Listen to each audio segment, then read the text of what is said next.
Welcome back to the Deep Dive. Today we are digging into a really harrowing case from 2022, one that underscores just how quickly everything can change. We're talking about the disappearance of 18-year-old Naomi Irion. The basic facts are just brutal. Morning of Saturday, March 12, 2022, Naomi disappears from a Walmart parking lot. Fernley, Nevada. And what our source material shows, and what really stunned investigators, was the speed. Surveillance footage caught the whole thing. A man walking up, getting in her car, driving off in about, 60 seconds? Yeah, about a minute. And that incredibly short window, that minute, it really became the absolute focal point for the whole investigation that followed. So our goal today really is to connect those dots, follow the timeline from Naomi's, unique global life right through the digital clues she left, the search itself, the forensic work, which was complex, leading to the suspect, and then this very unusual legal ending. Right. And we're pulling all this from a really comprehensive overview that lays out the events, the police work, and the legal side of things. So let's unpack it. Maybe we should start not at the crime scene, but with Naomi herself, to really grasp the contrast between who she was and, Fernley, Nevada. I think that's crucial because her life, it represented such a global perspective. Naomi was, what they call a third culture kid. Her family moved all over the world for her father's job with the U.S. State Department. Just think about that list of places. France, Russia, Germany, South Africa. That's where she graduated high school, the American International School in Johannesburg in 2021. Yeah. And then just months later, she's waiting for a work shuttle, middle of the night, essentially, in rural Nevada. Yeah. That jump, geographically, culturally, it's pretty stark. It really is. She was, by all accounts, worldly, smart, artistic too. Our sources mention her love for music, ukulele, guitar, singing. She'd only just turned 18 the previous July. And those little human details that really make her feel real, her favorite color being the rainbow. Right, reflected in her clothes, socks, jackets, her bag, apparently. Just brings her to life. And people described her as always laughing, spreading kindness, positivity. Exactly. And knowing that context, it just makes the cold data of the timeline hit that much harder because you understand the vibrant life that was just stopped. Okay, let's pivot to that hard data then. The timeline the police pieced together, mostly using technology. Yeah. What exactly happened in that critical window on March 12th? Well, the precision is unsettling. Around 5 a.m. Pacific time, Saturday morning, Naomi parks her car, a four-door sedan, in the Fernley Walmart lot, waiting for her shuttle to Panasonic, where she worked. Okay, 5 a.m.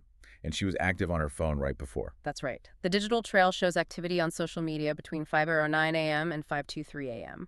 So for about 14 minutes. That confirms she was there, awake, just moments before. It's the last sort of known voluntary action. And then comes that 60-second window. Yeah. At 5:24 a.m., the surveillance video catches a man walking towards her car and getting inside. Just 1 minute later, 5:25 a.m., her car leaves the lot. Driven by him. Driven by the man, described as wearing a gray hoodie, dark pants, dark shoes. That's the abduction. Over in a minute. Chilling.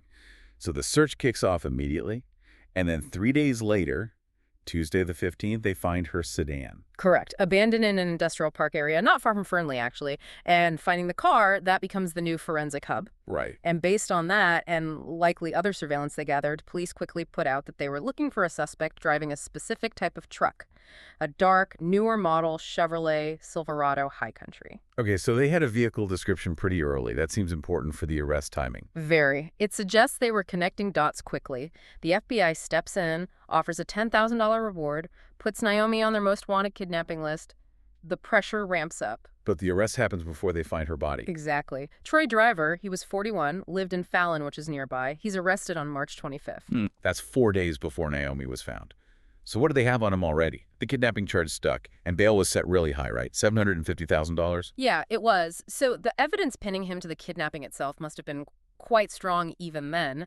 Based on what we know, it likely involved connecting that specific Silverado truck model to Driver.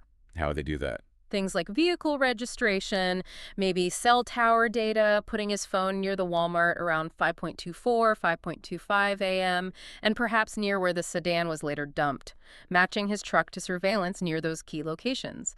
That linkage, the truck, plus the video of the man at Naomi's car, That was enough for the first-degree kidnapping charge. Wow. Modern detective work, really tying vehicle data and digital footprints together. It absolutely is. It secured the arrest. But then, tragically, 4 days after that arrest, the search ended. March 29th, acting on a tip, police found a shallow grave site out in rural Churchill County. And it was Naomi. It was confirmed to be Naomi Irion. Cause of death was homicide by gunshot wounds. So devastated. Okay, we need to talk about the accused then, Troy Driver, because his background, it's significant. It really is.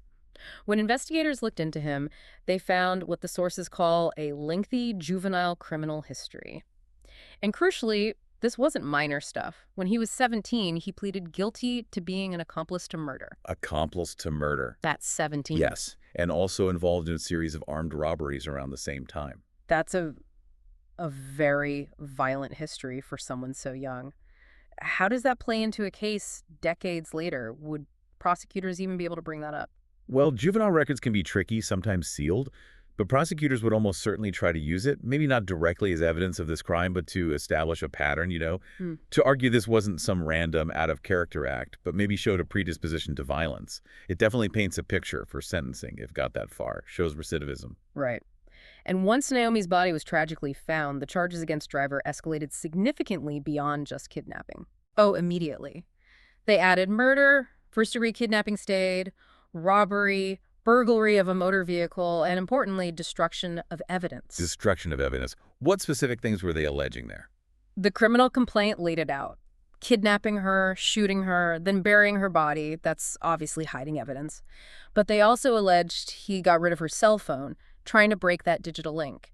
And, this is key, they alleged he replaced the tires on his truck. Replace the tires. Why is it so specific? Because investigators would be looking hard for tire track impressions. At the gravesite near where the sedan was left, anywhere his truck might have been. Replacing the tires is a very deliberate attempt to erase that physical evidence, that specific tread pattern. It suggests calculation, not just panic. That really does point towards trying to cover tracks. Definitely. And the charges didn't stop even there. Later, in July 2022, they added another extremely serious charge. Which was? Sexual assault. Prosecutors alleged he had raped Naomi before he killed her. Oh, God. That changes everything about the potential motive, the level of brutality. Completely. It shifts it from maybe a robbery gone wrong to something much more predatory. And through all this, Driver underwent evaluations, and in November 2022, he was found mentally fit to stand trial. Okay, so the stage is set for a trial. The evidence seems to be mounting, but then the legal process just stops. It does, unexpectedly. On August 6th, 2023, Troy Driver was found dead in his jail cell. While awaiting trial. Correct. The official ruling was suicide by asphyxiation, so the court case ended right there. No trial, no conviction. Which leaves a big question for anyone following this, for you listening. How sure were the investigators? Because the sources are really clear. Even though he wasn't convicted, the evidence against him was considered overwhelming. And that's really the final point here. Officials felt they had an incredibly strong case built on sort of 3 pillars of forensic proof. The most powerful, his DNA. Driver's DNA was found on Naomi Irion's body. Okay, that's the gold standard, isn't it? Direct biological link. It is. It's incredibly hard evidence to refute. And when you combine that specific DNA link with everything else, the surveillance video timeline, identifying his specific truck model, the alleged destruction of evidence like swapping the tires, the whole investigative picture becomes extremely compelling. And there was one final, very grim detail from the sources about his suicide. Yes. He apparently left a note. In it, he apologized for, and this is the phrase used, the darkness within himself. Wow. Not quite a confession to the crime itself, but an admission of something deeply wrong. Exactly. It's not a legal admission of guilt, but it provides this profoundly disturbing, non-judicial kind of closure, perhaps, acknowledging his own internal state. So just to recap for everyone listening, we've traced the story of Naomi, this young woman with a global background, whose life ended tragically in Nevada in just 1 minute. We followed the digital breadcrumbs, the critical truck evidence, looked at the suspect's violent past, and saw how investigators built what they felt was an overwhelming case using forensics. Right. And if you look at the bigger picture, this case really highlights how modern investigations work, doesn't it? They layer different kinds of evidence, video, digital trails from phones, vehicle tracking, physical evidence like tire tracks, and then the definitive proof of DNA. By the standards of the police and prosecution, the evidence pointed overwhelmingly towards guilt. Which does leave us with a really important, maybe unsettling thought for you to consider as we wrap up. Hmm. You have this forensic evidence DNA on the victim, clear surveillance, a suspect allegedly destroying evidence reaching a point described as overwhelming. You even have his own suicide note mentioning his inner darkness. Hmm. So what does that combination actually mean for our idea of closure when the accused person is never formally tried or convicted in a court?